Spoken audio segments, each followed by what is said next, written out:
Hello, I'm going to discuss abortion and adoption and how I believe adoption is a viable alternative to an abortion. Merriam-Webster defines abortion as the termination of a pregnancy after, accompanied by, resulting in, or closely followed by the death of an embryo or fetus, induced expulsion of a human fetus. According to Alan Guttmacher Institute, there are four main reasons a woman would choose to go through with an abortion. And while these are not the only reasons, there was a survey done, and these are the top four reasons, or most common. 74% of the women surveyed said having a baby would interfere with work, school, or other responsibilities. 73% of the women said they cannot afford to have a child. 48% said they would not want to be a single parent or have relationship problems with the husband or father. And less than 2% say they became pregnant as a result of a rape or incest. And those are all pretty common reasons that I think we all associate with abortions and why women would choose to have an abortion. Abortions are stereotyped in the media so much now. They really desensitize the severity of what an abortion actually is, and that's why I included Merriam-Webster's definition to kind of desensitize what abortions have become in the media, because it's so easy to hear someone in a movie or something have a crazy night, find out a couple weeks later that they're pregnant and that they should go get an abortion. It just really takes the humanity out of it and makes it just like, oh, well, I have a toothache, so I want to go to the dentist. And it's really not like that at all. There's a human involved. There's a life. So I think media plays a big problem in today's commonality of abortions. I didn't want to touch too much on abortion. I think we're all pretty familiar with what abortions are, and we hear so much about them all the time. Didn't feel I needed to put much more about that. Here's a little bit about adoptions. And again, Merriam-Webster defines adoption as to take by choice into a relationship, especially to take voluntarily a child of other parents as one's own child. I think that is a very good definition of adoption.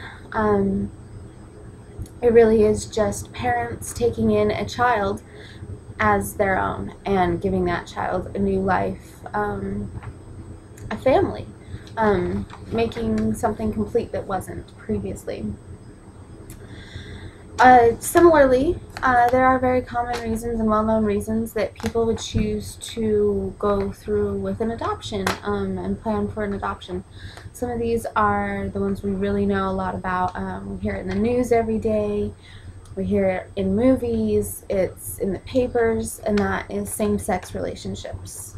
Two people of the same sex wish to have a child and raise that child as their own, and adoption is oftentimes a great option for those individuals or couples. A few other reasons are wishing to raise a child from an older age as opposed to raising a child from infancy, with all the responsibilities, time-consuming, taxing effort that goes along with a newborn or an infant.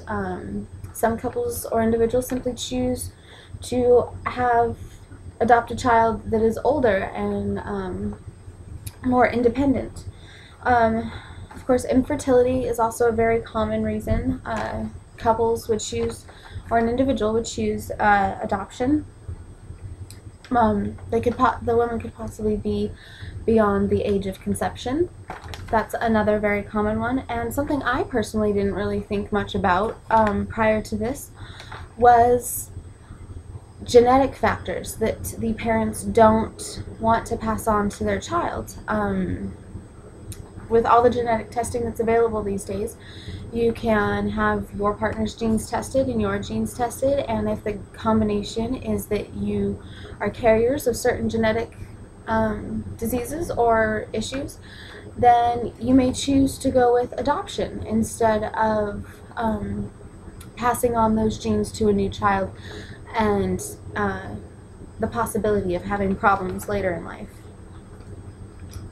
The next bit, I'm going to read some statistics for you.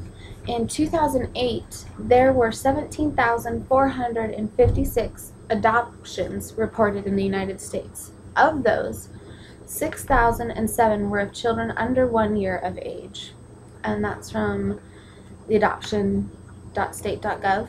In the same year, there were 1.2 million abortions. I just wonder, I hear those numbers, only 17,456 adoptions, but there was 1.2 million abortions. How many families could have been made whole by choosing an adoption over an abortion? How many times could those abortions have been saved and those unborn fetuses grown to full term and been given away to a family or an individual that was seeking a child? I just think those numbers are staggering. Now I'm going to tell you a little bit about how I think adoption and abortion and the issues that go along with them can be overcome.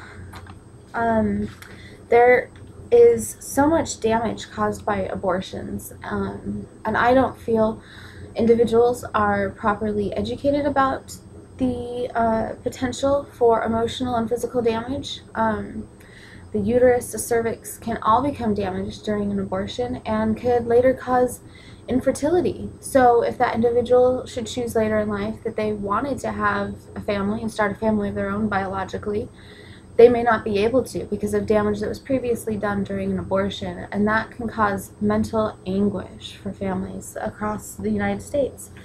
And that can just be solved by giving their child up for adoption instead of aborting the pregnancy.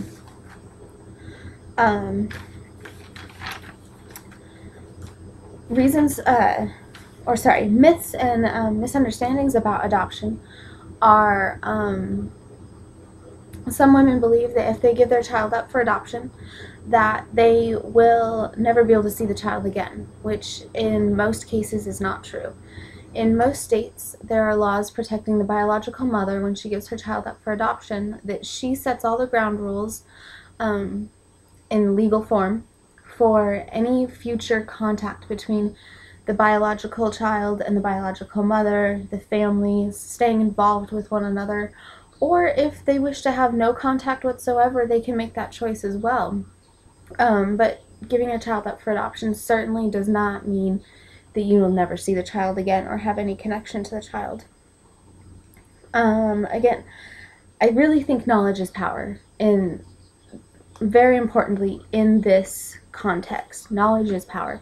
If there were stricter government regulations to provide the public with information about the dangers of adoption or of abortion and the damage it can cause, I think more people would give it more thought. If there was desensitizing the subject in the media isn't ever going to change. That's just our entertainment. That's the media. It is what it is. But I think if there was more regulations or more public information and knowledge about the dangers of abortion and more information about how adoption is such a great alternative, I think we would see dramatic differences in the numbers of abortions versus adoptions in the United States. Thank you.